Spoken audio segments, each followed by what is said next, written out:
Takvir сүресінің 6 пайдасы. Бисмиллахир-рахманир-рахим. Биринчisi, kimdir biri үйінің сыйқыр қылынғанына күмән қылса, Takvir сүресін ақырына чейін оқыса, Алла Таала сыйқыр қылынып қылынбағанını көрсетеді. Екіншisi, өзінің сыйқыр қылынғанына күмән болса, ушул сүрені ақырына чейін оқыса, сыйқырдың күчі кетеді. Бұл сүре оқылғанда Алла Тааладан ар қандай нәрседе жардам сұрау керек. Үчүнчүсү, дүйнө жана акыретте ийгиликке жетүү үчүн бул сүрөнү тез-тез окуп туруу керек.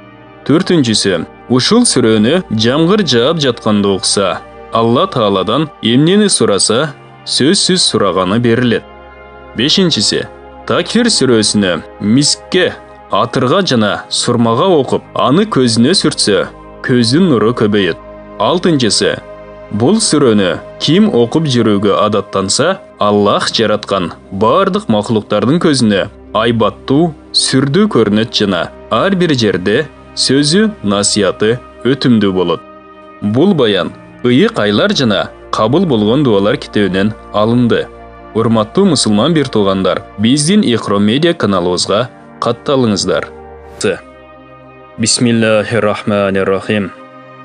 Мүлк сүресі Құрандағы 67-ші сүрө, Меккеде түшкөн. Бұл сүрөнүн Мунжия, ийгилик берүүчү, Мания, тыюучу деген аттары бар.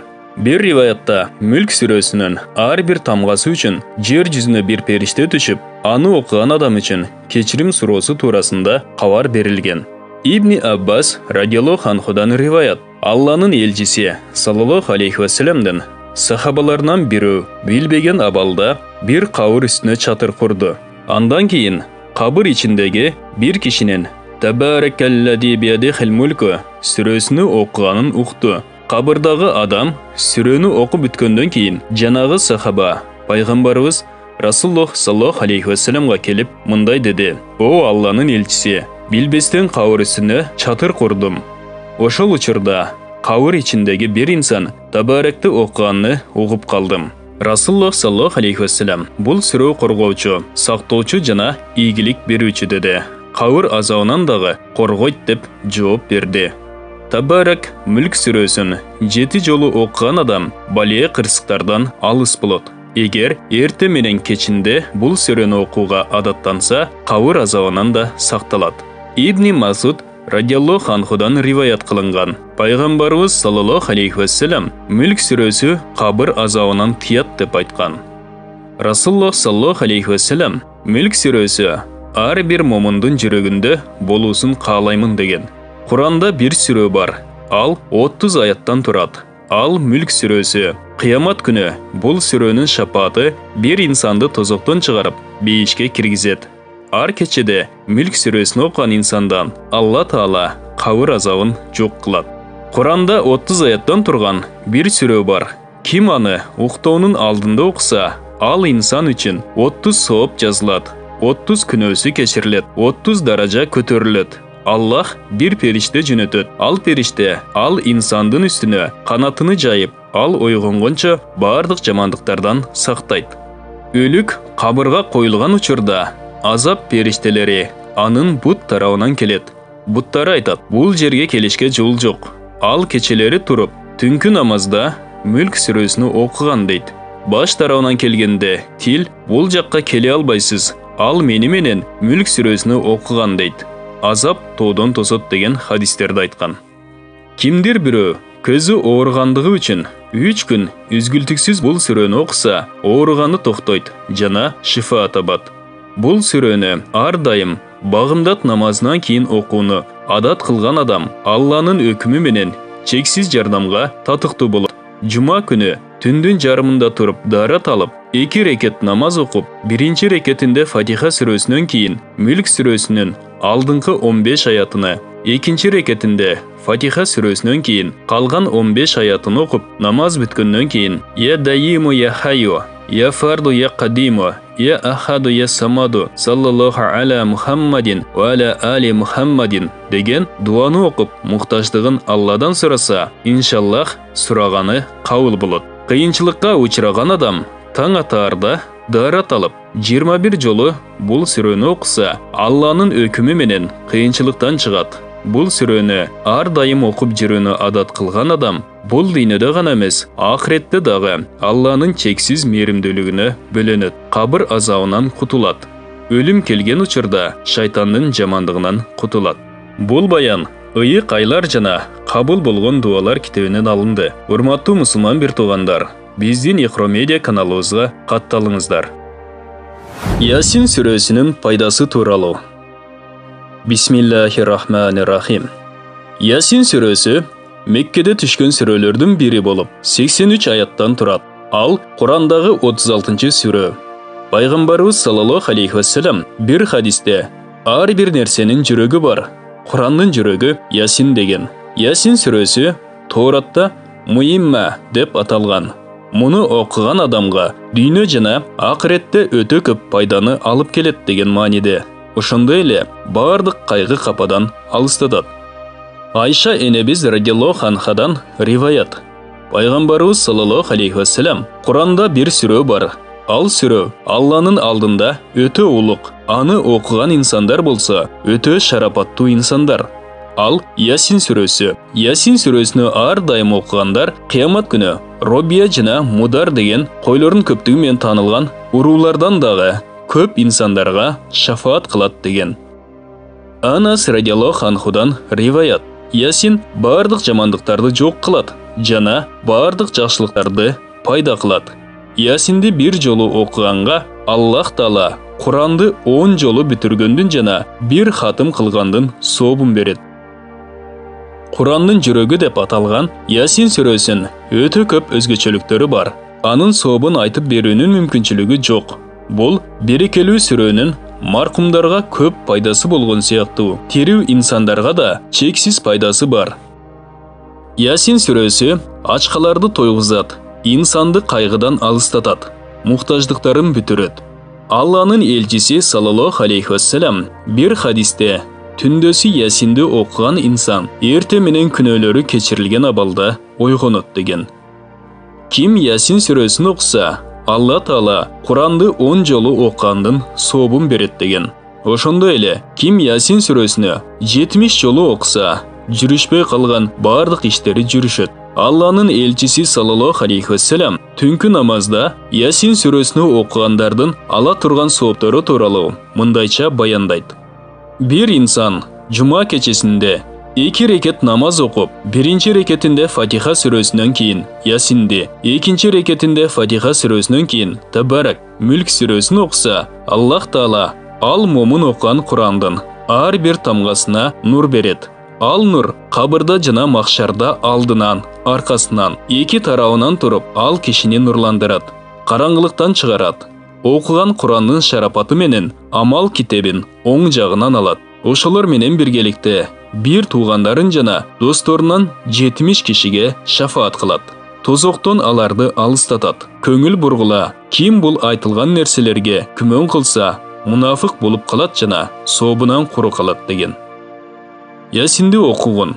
Анда 10 береке бар.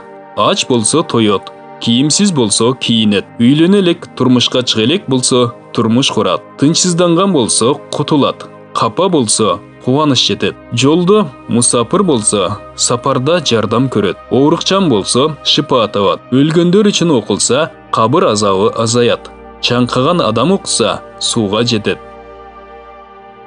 Алланын элчиси саллаллаху алейхи вассалам тахаджуд намазында Ясин сүрөсүн окуйт эле. Ошол үчүн мүмкүнчүлүгү болгондор бул сүрөнү тахаджуд намазында кошуп окусун деп айткан. Себеби мында 5 жүрөгү бар. Биринчи Курандын жүрөгү Ясин. Экинчи Ясиндин жүрөгү алгачкы 2 аяты жана Саламун каулам мир роббихи рахим аяттары.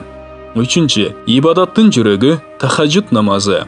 Төртүнчү түндүн жүрөгү тахаджуд намазы. Бешинчи момундун жүрөгү риядан алыс болуу, эл көрсүндөн. Алланын элчиси саллаллаху алейхи вассалам Курандын жүрөгү Ясин. Ал бардык ооруларга шипа. Аллахты жана акыретти ойлоп ушул сүрөнү окуган адамды Аллах кечирет. Шайтандар Ясин жана Хашр сүрөсүнүн акыркы аяттарынан жана Муавизайтан сүрөлөрүнөн качат. Ясинди оор абалдагы оорукчан адамдын алдында окуу керек. Өлүмү жакындаган адамдын алдында Ясин окулса, жан берип жатканда Аллах Таала ага жеңилдик берет. Ким атасы же энесинин кабырын зыярат кылганда Ясин сүрөсүн окуса, ар бир тамгасынын ордуна маркумдарга сооп берилет. Өлгөндөр үчүн Ясинди окугула. Өлгөндөр үчүн Ясин сүрөсүн окуу алардын азабынын жеңилдешине себеп болот. Кечинде Ясин сүрөсүн окуган инсандын күнөөлөрү кечирилген абалда ойгонот. Духан сүрөсүн дагы кечинде окуган инсандын күнөөлөрү кечирилген абалда ойгонот. Ким Аллах ыраазычылыгы үчүн Ясин сүрөсүн окуса, алдыңкы күнөөлөрү кечирилет. Ясин Курандын жүрөгү. Аны бир жолу окуу Куранды 10 жолу окуганга барабар болот. Кечелери окуган инсан Алланын кечиримине кошулган абалда таң атырат. Аллах ыраазычылыгы үчүн гана окугандын алдыңкы күнөөлөрү кечирилет. Аны өлүм төшөгүндө жаткан адамдын алдында окуса, ар бир тамгасы үчүн 10 периште ал инсандын тушуна келип, Алладан ал инсан үчүн мейримдүүлүгүн сурап, кечирүүсүн талап кылат. Жайга коюлуп жаткан учурда келип турушат. Ал инсанга бейиш ичимдиктери ичирилет. Ал инсан бейишке киргенге чейин суусабайт. Бул сүрөнү ар дайым окуп жүргөнгө шапаат этүү мүмкүнчүлүгү берилет. Аны уккан адамдын күнөөлөрү кечирилет. 41 жолу Ясин сүрөсүн окугандын муктаждыгы чечилет. Хасан Шазали бул сүрөнүн артыкчылыгы туурасында кимге зулумдук кылынса, Ясин сүрөсүн окусун жана мындай деп дуа кылсын. Бисмиллахиллази ла илаха илля хувал хайюл кайюм. Бисмиллахиллази ла илаха илля хуазал джалали вал икрам. Бисмиллахиллази ла язуру ма исмихи шайун фил арди ва ла фис самаи ва хуас самиюл алим. Аллахумма инни аузу бика мин шарри. Котормосу Алланын аты менен баштаймын. Ал ушундай зат, андан башка сыйынууга татыктуу зат жок. Ал ар дайым туруучу жана тирүү. Алланын аты менен баштаймын. Ал ушундай зат, андан башка сыйынууга татыктуу зат жок. Ал улуулук жана урматтуулук ээси. Алланын аты менен асмандагы жердеги нерселердин эч бирөөсү зыян бере албайт. Ал угуучу, билүүчү. Аллахым сенден паланчанын жамандыгынан сактанууну сураймын. Багымдат намазынан кийин жаңыдан даарат алып, Ясин сүрөсүн ихлас менен окуган адам ошол күнү эч кандай жамандыкка дуушар болбойт. Шам намазынан кийин окуган адамды Алланын өкүмү менен таң атканча жамандыктардан сакталат. Бул баян ыйык айлар жана кабыл болгон дуалар китебинен алынды. Урматтуу мусулман бир туугандар, биздин Икро медиа каналыбызга катталыңыздар. Аятал Курсинин пайдасы. Бисмиллахиррахманиррахим. Аятал Курси Бакара сүрөсүнүн 255 аяты. Бул аяттын фазилети өтө көп. Бул туурасында пайгамбарыбыз саллаллаху алейхи вассаламдын көптөгөн хадистери бар. Бир хадисте пайгамбарыбыз саллаллаху алейхи вассалам күндөрдүн берекелөөсү жума күнү, сөздөрдүн берекелөөсү Куран, Курандын берекелөөсү Бакара сүрөсү. Бакара сүрөсүнүн берекелүү аяты Аятал Курси. Ким Аятал Курсини окуса, Аллах ага бир периште жөнөтөт. Ал периште эртеси күнү ошол саатка чейин кылган жакшы иштерин жазат. Жамандыктары болсо жазбайт деп айткан. Башка бир хадисте парыз намаздарынан кийин Аятал Курсини окуган адам менен бейиштин арасыны өлүм гана тосуп турат деп келген. Бул аят кайсы үйдө окулса, ал үйдөн шайтан алыстайт. Эй Али, аны уулуңа жана үйүңдөгүлөргө үйрөт. Кошуналарыңа эскерт. Алланын китебинде назарга каршы окуй турган 8 аят бар. Булардын 7 аяты Фатиха сүрөсүндө, 1 аят Аятал Курси. Аятал Курсини окуу 1000 аятты окуганга барабар. Бир момун Аятал Курсини окуса, Алла Таала өлгөн момундардын кабырларын нурландырып кең кылат. Окуган адамга дагы өтө көп соопторду берет. Ар бир тамгасы үчүн бир периште жаратат. Ал периштелер окуган адам үчүн кыяматка чейин Алладан кечирим сурайт деп айткан. Убай ибн Кааб радиаллаху анхудан риваят. Пайгамбарыбыз саллаллаху алейхи вассалам Кааб радиаллаху анхуга: "Эй Абу Мунзир, Курандын аяттарынын ичинде кайсынысы улуу?" деп сурады. Кааб радиаллаху анху: "Аллах жана анын элчиси билүүчү" деди. Пайғамбарыбыз саллаллаху алейхи вассалам қайра сұрағанда Кааб Аллаху ла илаха илля хувал хайюл қойюмды оқыды. Ошонда Алланың елчisi саллаллаху алейхи вассалам берекелі қолыны Каабтың көкірегіне қойып, бұл илим саға берекелі болсын деді. Имам Навави Аятыл Курсине ар бір жерде өзгөчө уктар алдында оқу мустахаб деген. Анам сүресінің фазилети. Бисмиллахир-рахманир-рахим.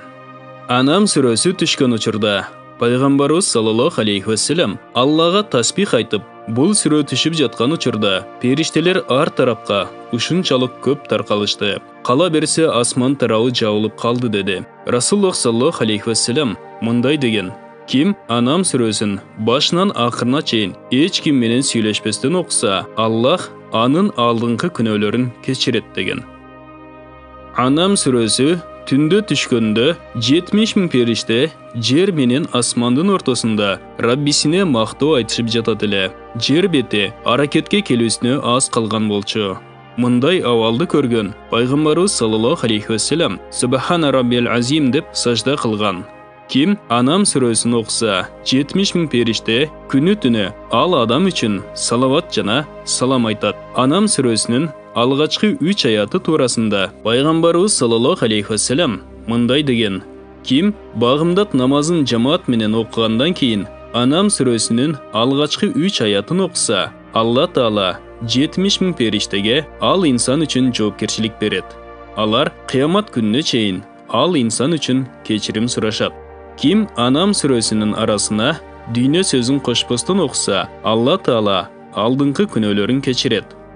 Калыс ниет менен 2 рекет намаз окуп, анда Фатиха сүресинен кийин Анам сүресин окуганды Аллах коркунучтан куткарат.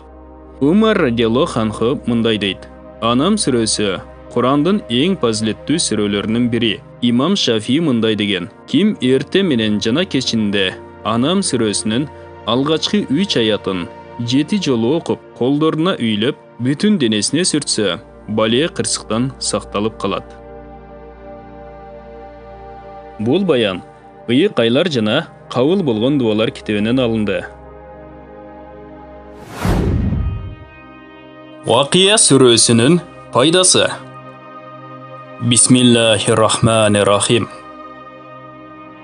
Абдулла бин Масуд радиаллаху анху Пайгамбарыбыз саллаллаху алейхи вассаламдан риваят кылат: Кимде ким Вакия сүрөсүнү ар күнү түндөсү окуй турган болсо, ал эч качан жакырчылыкка учурабайт. Абдулла бин Масуд радиаллаху анху кыздарын ар күнү түндөсү ушул сүрөнү окуганга буйрчу. Вакия сүрөсүнүн фазилеттери да көптөгөн хадистерде келген. Bir риваятта айтылат: Кимде ким Хадид, Вакия, Ар-Рахман сүрөлөрүн окуса, ал Жаннатул Фирдаустун жашоочусу деп эсептелет. Башка bir риваятта Вакия сүрөсү Суратул Гина, байлык сүрөсү. Аны окугула жана аны балдарыңарга үйрөткүлө деп айтылган. Дагы bir риваятта аны аялдарыңарга үйрөткүлө деп келген.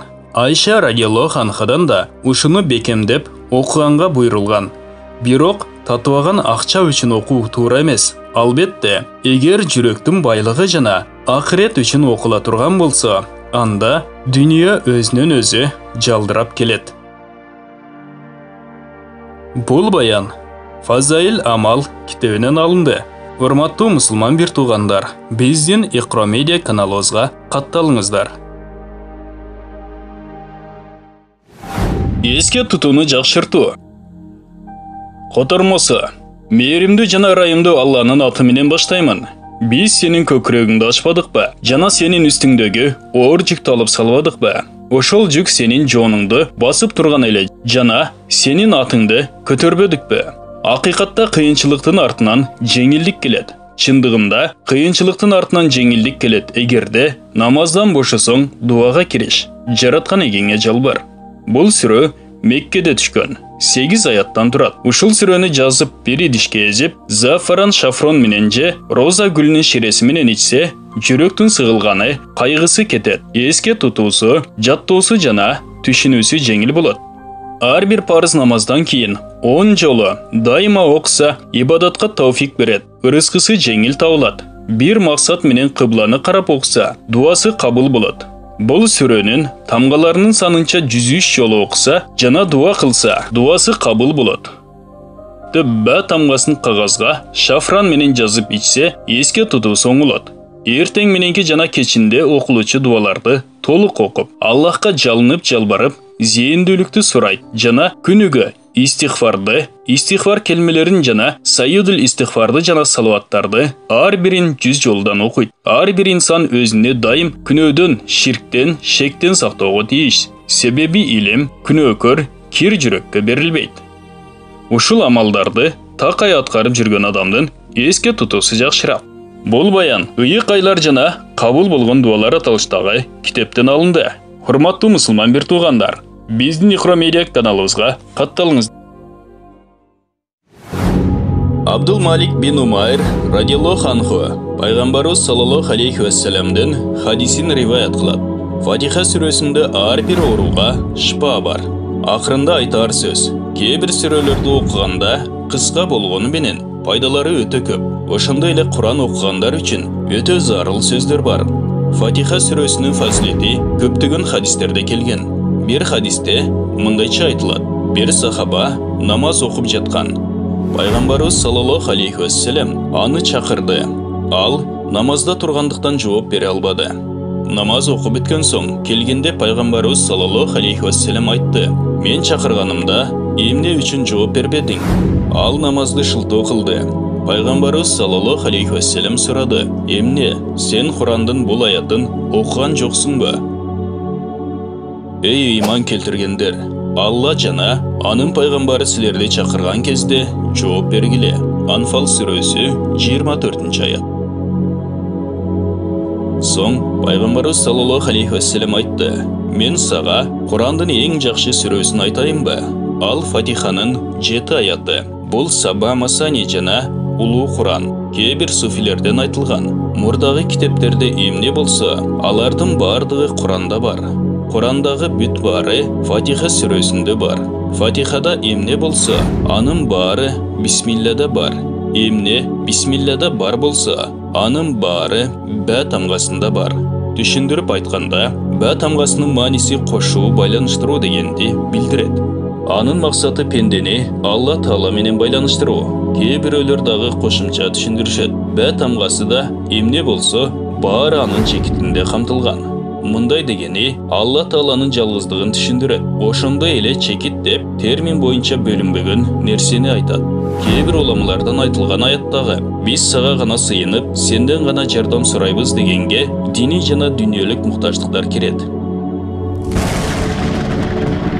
Bir хадисте пайгамбарыбыз саллаллаху алейхи вассалам айткан: "Менин жаным анын колунда болгон затка касам." Мындай сүрө Торатта да, Инжилде да, Забурда да жана калган Куранда да түшкөн эмес. Уламалар жазышкан. Эгерде Фатиханы ыйман жана толук ишеним менен окуса, бардык ооруга шифа болот. Мейли ал руханий оору болсун же болбосо, дене оорусу болсун, ички болсун же сырткы болсун. Ал эми аны жазылган түрдө тага турган болсо, же тил менен жаласа, бардык ооруга пайдалуу.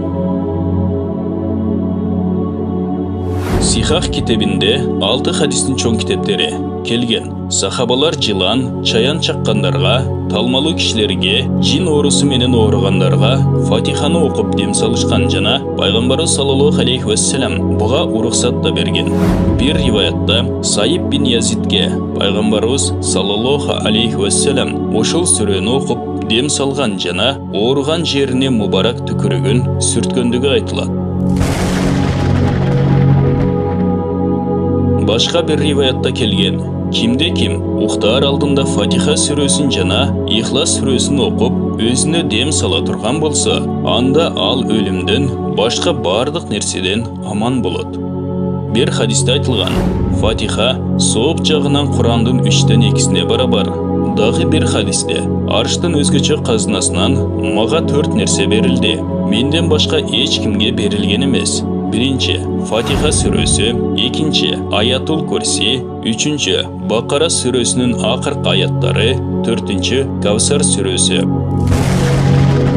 Bir rivayette Hasan Basri rahmatulloh aleyhi Peygamberimiz sallallahu aleyhi ve sellem'den aytıp ketedi. Kimde kim Fatiha'nı okusa kudum Torat, İncil, Zabur, Kur'an'da okuğanday buludu. Bir hadiste aytılgan, İblis 4 jolu ökürüp, zarlap, özünün başına toprak çaçkan. Birincisi, kaçan al kargışka kalganda. İkincisi, asmandan jerge kolganda.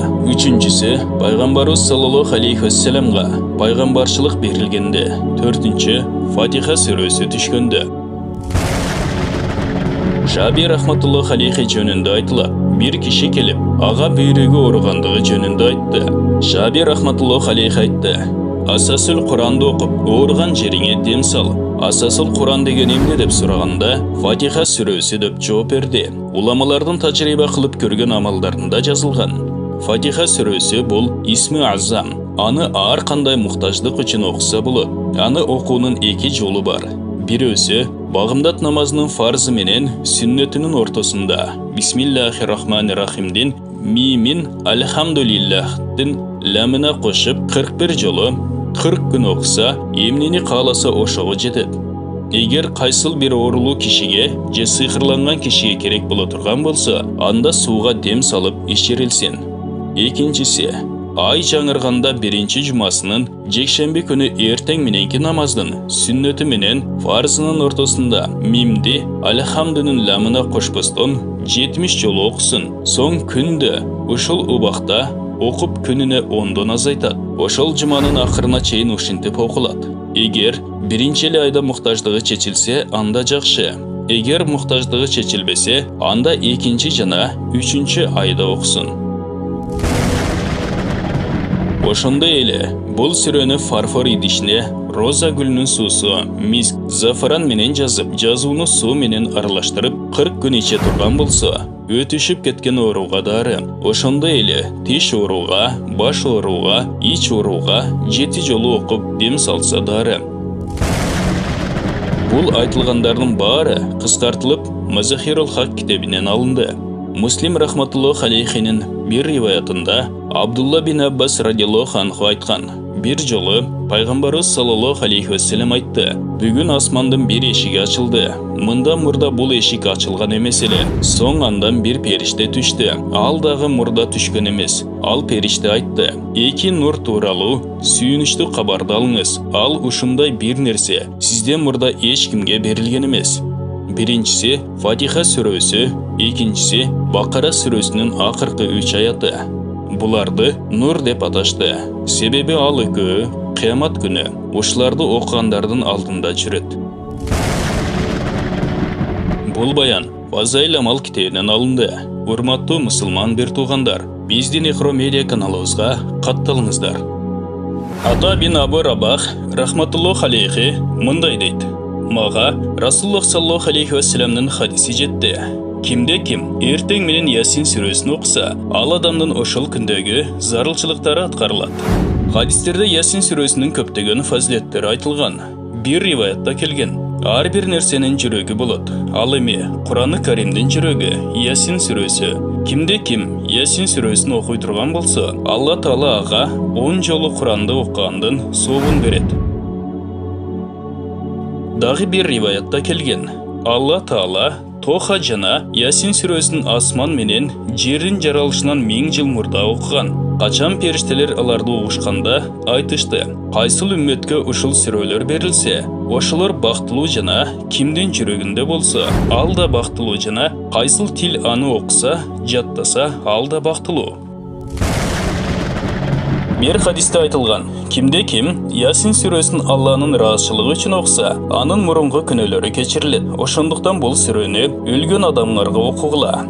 Bir hadiste kelgen. Yasin suresinin adı Torat'ta Munima dep aytılgan. Sebebi alar okugan kişi için dünya ahiretten jakşılığın orup alışkan. Al dünya ahiretten kıyınçılığın alıstatat jana ahiretten korkunuçundan saktaydı. Başkaça aytkanda, momundardын darajасын көтөрүүчү, капырлардын darajасын түшүрүүчү. Başka bir hadiste мындай деп айтылган. Пайгамбарыбыз саллаллаху алейхи ва саллям айтты: "Менин жүрөгүм каалайт, үммөттөрүмдүн ар биринин жүрөгүндө Ясин сүрөсү болусун." Дагы bir hadiste aytılgan. Кимде-ким ар түнү Ясин сүрөсүн окуп жүрүп өлсө, анда ал шахид катарында өлөт. Дагы бир риваятта ким Ясинди окуса, күнөөсү кечирилет. Ачка калганда окуса, курсагы тоет. Жолдон адашканда окуса, жол табылат. Малы жоголгондо окуй турган болсо, малы табылат. Тамак аз болушунан коркуп окуй турган болсо, тамак жетиштүү болот. Жан берип жаткан кишинин алдында окуса, жандын чыгуусу жеңил болот. Төрөттөн кыйналып жаткан аялдын алдында окуса, төрөт жеңил болот деп айтылган. Мокри рахматуллах алейхи айткан: качан падыша же душмандан коркунуч пайда болуп, эгер ал Ясин сүрөсүн окуй турган болсо, анда ошол коркунуч жоголот. Бир риваятта айтылган: кимде-ким Ясин ва Сафат сүрөлөрүн жума күнү окуп, дуа кыла турган болсо, дубасы кабыл болот. Булардын көпчүлүгү Мазахири хак китебинен алынды. Бирок хадис уламалары кээ бир хадистердин сахих болушу жөнүндө талаштар бар экендигин айтышкан. Бул баян Фазаил Амал китебинен алынды. Урматтуу мусулман бир туугандар, биздин Ихро медиа каналыбызга катталыңыздар. Абдулла бин Масуд радиаллаху анху пайгамбарыбыз саллаллаху алейхи ва салламдан риваят кылат. Кимде-ким Вакия сүрөсүн ар күнү түндөсү окуй турган болсо, ал эч качан жакырчылыкка учурабайт. Абдулла бин Масуд радиаллаху анху кыздарын ар күнү түндөсү ушул сүрөнү окуганга буйрчу. Вакия сүрөсүнүн фазилеттери да көптөгөн хадистерде келген. Бир риваятта айтылат: кимде-ким Хадид, Вакия, Ар-Рахман сүрөлөрүн окуса, ал Жаннатул Фирдаустун жашоочусу деп эсептелет. Башка бир риваятта Вакия сүрөсү Суратул Гина, байлык сүрөсү, аны окугула жана аны балдарыңарга үйрөткүлө деп айтылган. Дагы бир риваятта аны аялдарыңарга үйрөткүлө деп келген. Айша радиаллаху анхадан да ушуну бекемдеп окуганга буйрулган. Бирок татыбаган акча үчүн окуу туура эмес. Албетте, эгер жүрөктүн байлыгы жана акырет үчүн окула турган болсо, анда дүнүйө өзүнөн өзү жалдырап келет. Бул баян Фазаил Амал китебинен алынды. Урматтуу мусулман бир туугандар, биздин Ихро медиа каналыбызга катталыңыздар. Абу Хурайра радиаллаху анху пайгамбарыбыз саллаллаху алейхи ва салламдан риваят кылат. Куранда 30 аяттан турган сүрө бар. Ал окуган кишинин күнөөсү кечирилгенге чейин шафаат кылат. Бул сүрө Табаракаллази, Мүлк сүрөсү.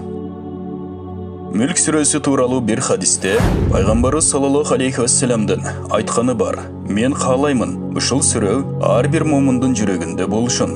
Бир хадисте келген: кимде-ким Мүлк, Алиф, Лам, Мим, Сажда сүрөлөрүн шам жана куптан намаздарын ортосунда окуй турган болсо, Кудум Кадыр түн кечеси намаз окуп чыккандай сооп жазылат. Дагы бир хадисте айтылган: кимде-ким ушул эки сүрөнү окуй турган болсо, ага 70 сооп жазылат, 70 күнөөсү кечирилет. Бир хадисте келген: кимде-ким ушул эки сүрөнү окуй турган болсо, Кадыр кечесинде ибадат кылгандын сообуна барабар сооп берилет. Тирмизи рахматуллах алейхи Абдулла бин Аббас радиаллаху анхудан риваят кылат. Бир нече сахаба радиаллаху анхум бир жерге чатыр тигип орнотушту жана алар ошол жерде мүрзө бар экенин билишкен эмес эле. Аңгыча алар Мүлк сүрөсүн окуган кимдир бирөөнүн үнүн угушту. Пайгамбарыбыз саллаллаху алейхи ва салламга келип абал жөнүндө айтышты. Ал бул сүрө Алла Тааланын азабынан сактайт жана шафаат кылат деди. Жабир радиаллаху анху риваят кылат. Пайгамбарыбыз саллаллаху алейхи ва саллям Алиф, Лам, Мим, Сажда жана Табарак сүрөлөрүн окумайынча уктачу эмес. Халид бин Мадан рахматуллаху алейхи айтат: ага бир адамдын окуясы тууралуу айтышкан. Бир киши көп күнөө кылат эле, бирок ал Сажда сүрөсүн гана окуп жүрчү. Башка эч нерсе окучу эмес. Ошол сүрө анын үстүнө өз канатын жайып, Алла Таалага мындай деп кайрылды: эй Алла, бул адам мени өтө көп окуган эле. Ошондо анын шафааты кабыл кылынды жана анын ар бир күнөөсүнүн ортуна бирден сооп берилсин деген өкүм берилди. Халид бин Мадан радиаллаху анху дагы мындай дейт: бул сүрөнү окуган киши үчүн ошол сүрө кабырда шафаат кылат жана мындай деп айтат: эгер мен сенин китебиңде болсом, менин шафаатымды кабыл кыл, болбосо мени өзүңдүн китебиңден өчүр. Ал канаттуу сыяктуу болуп, өзүнүн канатын өлүктүн үстүнө жаят жана көр азабы болушунан тосот. Ушул айтылгандар Мүлк сүрөсү туурасында да айтылган. Халид бин Маъдан рахматуллах алейхи ушул эки сүрөнү окумайынча эч качан уктаган эмес. Тоос рахматуллах алейхи айтат: ушул эки сүрө Курандын ар бир сүрөсүнөн 60 сооп артыкчылык кылат. Көр азабы бул оңой нерсе эмес. Ар бир инсан өлгөндөн кийин биринчи кезекте көргө барганга туура келет. Качан Усман радиаллаху анху кайсыл бир көрдүн жанынан өтө турган болсо, ал токтой калып, ушунчалык ыйлачу. Көз жашынын акканынан сакалы суу болуп калат эле. Кимдир бирөө сурады: "Сиз тозок менен бейишти эстегенде, мынчалык көрдү эстегенчелик ыйлабайсыз?" Усман радиаллаху анху айтты: "Мен пайгамбарыбыз саллаллаху алейхи вассаламдан укканмын. Көр акыреттеги эң биринчи тепкич.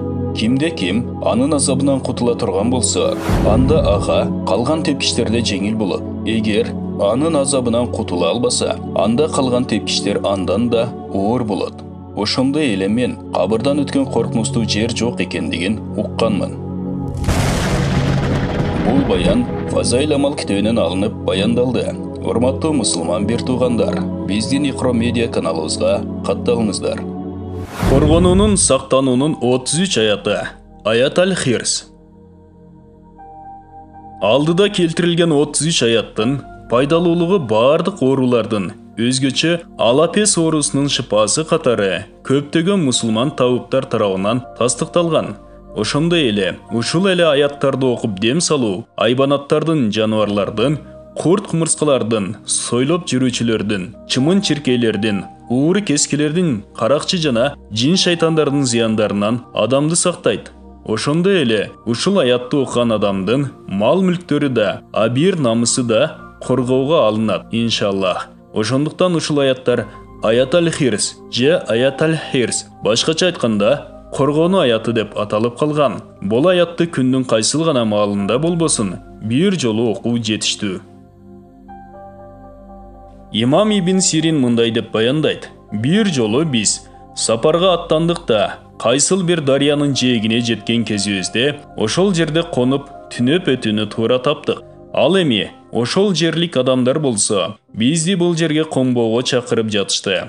Анткени биз токтогон жолдун боюнда жолоочулардын каракчылыкка кабылуусу адаттагы көрүнүшкө айланып калган экен. Ошентип, биз эскертилгенибизден кийин менин жолдошторум сапарды улантуу чечимине келишти. Бирок мени эч кандай коркуу сезимине кабылганым жок. Анткени мен ар күн сайын Аят аль-Хирсти окуп жүрчүмүн. Анан караңгы түн кирген кезде мен кылыч менен куралданган бир нече чоочун адамдын мага жакындап келе жатканын көрүп калдым. Бирок алар мага жете алышкан жок. Эртеси мен ошол каракчылардын бири болсо керек. Бир атчанды жолуктурдум. Жана ошол адам мага түнү ал жана башка бир топ адам, кыязы, анын шериктери болсо керек. Мага жакындоого көп жолу аракет жасашканы менен алар менен менин ортомдо темир парда пайда болуп, ошол парда алардын мага жакындоосуна тоскоол болгонун айтып берди. Мен ага бул кереметтүү окуя менен ар дайым окуп жүргөн Аят аль-Хирстин фазилетинен улам пайда болгонун айттым. Ошондо тигил атчан, кыязы, каракчы Аллахка тобо келтирип, мындан ары эч качан кылмыш, кыязы каракчылык кылбоого ант ичип, убада берди да исламга кирди. Бул баян Куран аяттары менен дарылануу жана күндөлүк муктаждыктардан арылуу ыкмалары аталыштагы китептен алынды. Аталган Аят аль-Хирс тууралуу кененирээк баян ушул китепте табылат. Урматтуу мусулман бир туугандар, биздин Икро медиа каналыбызга катталыңыздар. Аманар Расулунун артыкчылыгы. Аманар Расулу бул Бакара сүрөсүнүн эң акыркы 2 аяты. Бул 2 куттуу аятта Аллах Тааланын буйругуна толук баш ийген момун мусулмандар, алардын чынчылдыгы, аларга берилген жеңилдиктер жана алардын чын ыкластан кылган дуалары жөнүндө кеп козголот. Айтылуу Мираж түнү Азирети пайгамбарыбызга саллаллаху алейхи вассалам, Азирети Жабраил алейхиссалам периштесиз түздөн түз Аллах Таала тарабынан вахий болгон бул 2 аяттын артыкчылыгы жөнүндө да куттуу хадистерде байма-бай эскерилип, аны ар дайым окуп жүрүү керектиги айтылган. Азирети пайгамбарыбыз саллаллаху алейхи вассалам өзү айткандай, бул 2 куттуу аят арштын алдынан берилип, өзүнөн мурда эч бир пайгамбарга мындай сый көрсөтүлгөн эмес. Бул эки аят Азирети пайгамбарыбызга саллаллаху алейхи вассалам ырыолонгон эки нурдун бирөөсү. Экинчиси Фатиха сүрөсү. Наба сүрөсүнүн артыкчылыгы. Бул сүрөнү асыр намазынан кийин окуу өзгөчө сооптуу. Азирети пайгамбарыбыз саллаллаху алейхи вассалам бул сүрө жөнүндө мындай деген: Кимде-ким Наба сүрөсүн асыр намазынан кийин окуса, Аллах Таала ал адамдын рызкысын көбөйтөт. Пайгамбарыбыз саллаллаху алейхи вассалам дагы бир хадисинде: "Амма Наба сүрөсүн үйрөнгүлө. Эгерде силер бул сүрөнүн артыкчылыгын билгениңерде, бүт ишиңердин баарын токтотуп коюп, ушул сүрө менен гана алек болуп, Аллах Таалага ушул сүрө менен гана жакындамаксыңар. Ал эми Аллах Таала ширктен тышкаркы күнөөлөрдүн баарын кечирмек" деген. Наба сүрөсү боюнча дагы бир катар куттуу хадистерде мындай делет: "Амма сүрөсүн окуган адамга Аллах Таала кыямат күнү бейиштин муздак шербетин тартуулайт. Аллах Таала асыр намазынан кийин Наба сүрөсүн окуган адамдын акыреттеги азабын жеңилдетет." Бул баян эң сүйүктүү пайгамбардан эң пайдалуу дуалар китебинен алынды. Урматтуу мусулман бир туугандар, биздин Икро медиа каналыбызга катталыңыздар. Сүрөсүнүн артыкчылыгы. Азирети пайгамбарыбыз саллаллаху алейхи вассалам Кудси хадистердин биринде Аллах Таала мындай деди: "Мен намаз сүрөсү болгон Фатиханы мени менен кулумдун ортосунда экиге бөлдүм. Жарымы меники, жарымы кулумдуку. Кулумдун тилегени өз акысы, ал акысы сөзсүз түрдө берилет" деп бул Кудси хадисти төмөнкүчө чечмелеген. Кул намазга туруп: "Альхамдулиллахи роббил аламин" даңаза бүткүл аламдын жападан жалгыз эси Аллахка гана таандык деген кезде Аллах Таала кулум мени даңктады дейт. Кул ар-рахмани рахим, ал мээримдүү жана ырайымдуу деген кезде Аллах Таала кулум мени эскерди, мактады дейт. Кул малики йомиддин деп ал сурак күндүн кожоюну деген кезде Аллах Таала кулум мени даңазалап улуктады дейт. Кул яка нa'буду ва яка настаин дегенде биз жалгыз өзүңө гана ибадат кылып, өзүңдөн гана жардам сурайбыз дегенде Аллах Таала бул мени менен кулумдун ортосундагы маселе, кулума тилегени берилет дейт. Кул ихдинас сиротал мустаким, сироталлазина анамта алейхим, гайрил магдуби алейхим валаддалин дегенде бизди туура жолго, өзүңдүн жакшылыгыңа туш болгон сүйүктүү пенделериңдин жолуна сала көр. Ал эми каарыңа калгандардын, иудейлердин жана адал жолдон адашкандардын, христиандардын жолунан бизди өзүң сактай көр деген кезде Аллах Таала бул кулум үчүн ага каалаганы ыролонуп берилет дейт. Фатиха сүрөсү терең сырлар, куттуу дуалар катылган өзгөчө касиеттүү сүрө. Фатиха сүрөсүн жакшы түшүнгөн адам намазын сөзсүз түрдө чын ыхластан окуйт. Анткени бул сүрө Уммул китаб, башкача айтканда ыйык Курандын энеси. Бул сүрөнүн ыйык Курандын эң башынан орун алышынын өзүнчө сыры бар. Бул куттуу сүрө 7 аяттан турат. Бул сүрөнүн Уммул китаб, Аль-Асас, Аль-Вафия, Аль-Каф, Аль-Кафия, Аль-Ассабул Масани жана Аль-Канз деген да аттары бар. Бул сүрө намаздын ар бир рекетинде окулушу керек. Азирети пайгамбарыбыз саллаллаху алейхи вассалам бул маселе боюнча Фатиха сүрөсүн окуган адамдын намазы болбойт деген. Ислам дүйнөсүндө хадис илими боюнча көзгө басар аалымдардын бири Имам Бухаринин Сахихул Бухари аттуу хадистер жинагында маалымдалган куттуу хадистердин биринде Азирети пайгамбарыбыз саллаллаху алейхи вассалам мындай деген: "Ыйык Курандагы сүрөлөрдүн сообу жагынан эң улуусу бул намазда кайталанып окулган 7 аяттан турган Фатиха сүрөсү. Фатиха сүрөсү ар кандай оорулар үчүн да окулат. Ухтаарда Аятул Курси, Ихлас, Фалак, Нас сүрөлөрү менен бирге Фатиха сүрөсүн да окуган адам өлүмдөн башка бүт нерседен сак болот.